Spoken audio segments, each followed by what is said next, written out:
ದೊಡ್ಡ ಮಟ್ಟದ ಸಮರವನ್ನು ಬೇರೆ ಬೇರೆ ಕಾರಣಗಳಲ್ಲಿ ಬೇರೆ ಬೇರೆ ಸಂದರ್ಭಗಳಲ್ಲಿ ಸಮರ ಸಾರಿರುವಂತಹ ಪಶ್ಚಿಮ ಬಂಗಾಳದ ಮುಖ್ಯಮಂತ್ರಿ ಮಮತಾ ಬ್ಯಾನರ್ಜಿ ಈಗ ಮತ್ತೊಂದು ಸುತ್ತಿನ ಹೋರಾಟವನ್ನು ಆರಂಭಿಸಿದ್ದಾರೆ.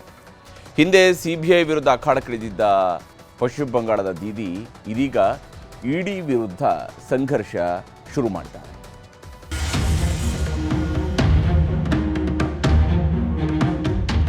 ವಿಧಾನಸಭೆ ಚುನಾವಣೆ ಹೊಸ್ತಿಲಲ್ಲಿರೋ ಪಶ್ಚಿಮ ಬಂಗಾಳದಲ್ಲಿ ಮತ್ತೊಮ್ಮೆ ಕೇಂದ್ರ ವರ್ಸಸ್ ರಾಜ್ಯದ ಸಂಘರ್ಷ ಸ್ಫೋಟಗೊಂಡಿದೆ. ಹಿಂದೊಮ್ಮೆ ಶಾರದಾ ಮತ್ತು ರೋಸ್ ವ್ಯಾಲಿ ಚಿಟ್ ಫಂಡ್ ಹಗರಣದಲ್ಲಿ ಕೋಲ್ಕತ್ತಾ ಪೊಲೀಸ್ ಆಯುಕ್ತರನ್ನ ಪ್ರಶ್ನಿಸಲು ಬಂದಿದ್ದ CBI ತಂಡವನ್ನೇ ಬಂಧಿಸಿ ಹೊಸ ವಿವಾದ ಸೃಷ್ಟಿಸಿದ್ರು. ಇದೀಗ TMC IT ಸೆಲ್ ನೋಡಿಕೊಳ್ಳುತ್ತಿದ್ದ ಕೋಲ್ಕತ್ತಾದಲ್ಲಿನ ಐಪ್ಯಾಕ್ ಸಂಸ್ಥೆ ಮೇಲೆ ನಡೆದಿದ್ದ ಇಡಿ ದಾಳಿಯಲ್ಲಿ ಖುದ್ದು CM ಮಮತಾ ಬ್ಯಾನರ್ಜಿ ಮಧ್ಯಪ್ರವೇಶಿಸಿ ಮತ್ತೊಂದು ಹೊಸ ಸಂಘರ್ಷಕ್ಕೆ ನಾಂದಿ ಹಾಡಿದ್ದಾರೆ. ಅಕ್ರಮ ಕಲ್ಲಿದ್ದಲು ಹಗರಣ ಕುರಿತು ಇಡಿ ಅಧಿಕಾರಿಗಳು ಪಶ್ಚಿಮ ಬಂಗಾಳದ 6, ದಿಲ್ಲಿಯ 4 ಕಡೆ ರೇಡ್ ಮಾಡಿತ್ತು. ಇದರಲ್ಲಿ TMC IT ಸೆಲ್ ಆಗಿರೋ ಐಪ್ಯಾಕ್ ಸಂಸ್ಥೆಗೆ ಸೇರಿದ್ದ ಕೋಲ್ಕತ್ತಾದ ಕಚೇರಿಯಲ್ಲಿ ಅಧಿಕಾರಿಗಳಿಂದ ಶೋಧ ನಡೆಸಲಾಗ್ತಿತ್ತು. ಸಂಸ್ಥೆಯ ಮಾಲೀಕರಾದ ಪ್ರತೀಕ್ ಜೈನ್ ಮನೆ ಕಚೇರಿಯಲ್ಲಿ ಶೋಧ ಕಾರ್ಯ ನಡೆಸುವ ವೇಳೆ CM ಮಮತಾ ಬ್ಯಾನರ್ಜಿ ಮಧ್ಯಪ್ರವೇಶ ಮಾಡಿದ್ದಾರೆ. ಪ್ರತೀಕ್ ಜೈನ್ ಮನೆಗೆ ತೆರಳಿ ಹಾರ್ಡ್ ಡಿಸ್ಕ್ ಸಾಕ್ಷ್ಯಗಳನ್ನು ಕೊಂಡೊಯ್ದಿದ್ದಾರೆ ಅಂತ ಇಡಿ ಆರೋಪಿಸಿದೆ. ಮಮತಾ ವಿರುದ್ಧ ಅಧಿಕಾರ ದುರ್ಬಳಕೆ ಆರೋಪ ಮಾಡಿದ್ದು ಇಡಿ ಅಧಿಕಾರಿಗಳು court ಮೆಟ್ಟಿಲೇರಿದ್ದಾರೆ.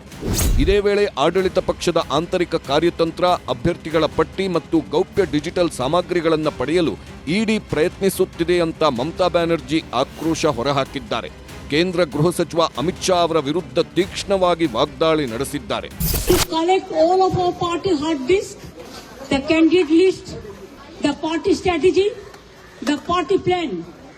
Is it the duty of the ED and Amit Shah, the nasty home minister? Mamata Banerjee ಅವರ ನಡೆಯನ್ನ ಬಿಜೆಪಿ ಸೇರಿದಂತೆ NDA ನಾಯಕರು ತೀವ್ರವಾಗಿ ಖಂಡಿಸಿದ್ದಾರೆ. ಭಯ, ದಿಗ್ಭ್ರಮೆ, ಚಿಂತೆಯಿಂದಾಗಿ ಮಮತಾ ಬ್ಯಾನರ್ಜಿ ಈ ರೀತಿ ವರ್ತಿಸುತ್ತಿದ್ದಾರೆ ಅಂತ ಎಕ್ಸ್ ಮೂಲಕ ತಿರುಗೇಟು ಕೊಟ್ಟಿದ್ದಾರೆ.